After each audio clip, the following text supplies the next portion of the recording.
Lumière profuse, splendeur, l'été s'impose et contraint toute âme au bonheur. André Gide.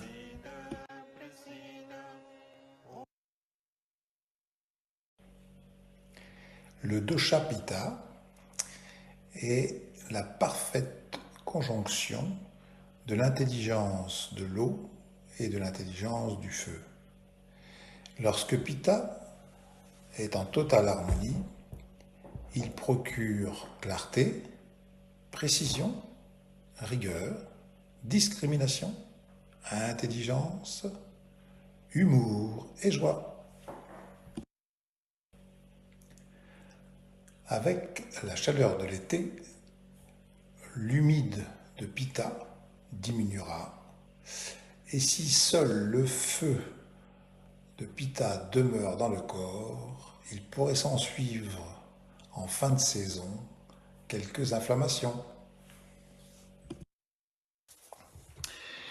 Alors buvons de l'eau bien sûr, buvons encore pour permettre à notre corps de se réhydrater.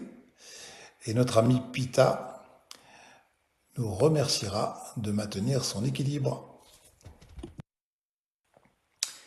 De juin à septembre, c'est l'été.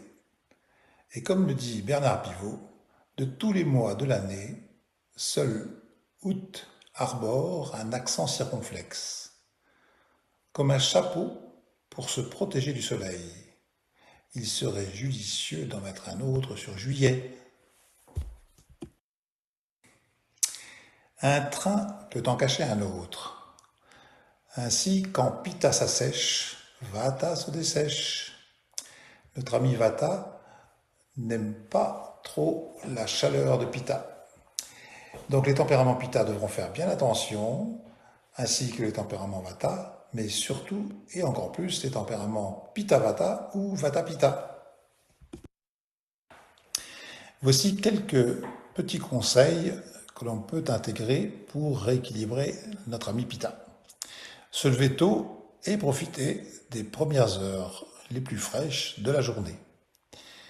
Bien s'hydrater, bien rafraîchir le corps régulièrement, prendre des douches ou des bains tièdes, ou plutôt frais, s'exposer à la lumière lunaire, promenade sous la lune, ou la visualiser, ça fonctionne aussi.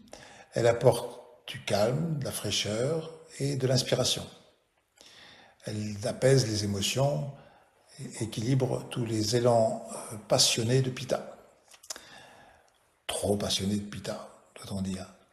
Malgré la chaleur, évitez les glaces et les boissons pleines de glaçons pour ne pas affaiblir le feu digestif. Effectivement, on l'a déjà vu à maintes reprises, l'été, le feu est à l'extérieur, il s'exprime totalement à l'extérieur, donc c'est la même chose pour le corps. Par contre, à l'intérieur, le feu est fragile et faible.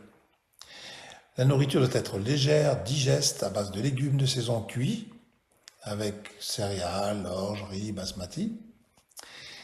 On peut envisager de prendre des salades, de la crudité, ce que l'on fait souvent l'été. C'est possible, mais dans ce cas, plutôt à midi, où le feu digestif, l'agni, est plus puissant. Consommer les fruits estivaux en dehors des repas pour soutenir l'hydratation du corps. Et bien sûr, ça apporte aussi beaucoup d'éléments de rafraîchissants, comme les fruits comme la mangue, les fruits comme les abricots ou les poires, si on en a encore. Voilà, tous ces fruits vont apaiser Pitta. Le raisin, bien sûr, qui va commencer en fin d'été. Les saveurs amères, astringentes et sucrées vont aider à apaiser Pitta. Utiliser des plantes épices rafraîchissantes soutenant le système digestif comme la menthe, la coriandre, le fenouil, le cumin. Voilà. Éviter autant que possible tout ce qui est café, thé, alcool, viande, surtout la viande rouge, et les nourritures frites et grasses. Au niveau du corps, comment équilibrer le Pitta? Bien gérer donc son corps en été. Faire de l'exercice, mais de l'exercice en douceur, comme le yoga, le qigong, voilà, la gymnastique douce. Et on évite bien sûr les expositions au soleil de midi ou début d'après-midi. Éviter les sports de compétition, tout ce qui augmente le feu intérieur, ou très physique, surtout donc, comme on disait à l'instant, au moment où le soleil est le plus puissant. Hydrater et rafraîchir le corps régulièrement, prendre des douches fraîches, on vient de le voir. Profiter des vacances pour se baigner dans un lac ou dans la mer ou dans les rivières, c'est très très bien pour les pitas. Le contact avec les éléments naturels, l'eau en particulier, apaise Pitta. Se masser le corps avec une huile rafraîchissante, l'huile de coco pour les Pitta ou le tournesol quand Pitta est un petit peu présent et qu'il y a aussi du Vata. Une fois par semaine, ça peut être bien pour hydrater et amener la conscience dans le corps et plus aussi affinité. Hein. Au contraire, il y a besoin de beaucoup d'huile de coco pour les gens très très feux. Surtout quand on commence à sentir des brûlures dans le corps, dans les pieds ou dans les jambes. On va prendre aussi soin de ses yeux. Ça c'est très très important. Pourquoi? Parce que les yeux sont un des sièges, un des berceaux de Pitta. Donc il faut leur permettre de se reposer, hein, et de se rafraîchir. Et on peut prendre un petit peu d'eau de rose que l'on met sur un coton et que l'on pose sur les yeux. Hein. Quand on s'allonge et on ferme les yeux, on pose ça sur les yeux. Ralentir et ralentir dans l'été, reposer le corps et l'esprit, méditer, tout ça, ça apporte beaucoup de calme. Et faut apporter beaucoup de calme pour que Pitta s'apaise. Et ça apporte aussi beaucoup de douceur quand on prend le temps dans l'été.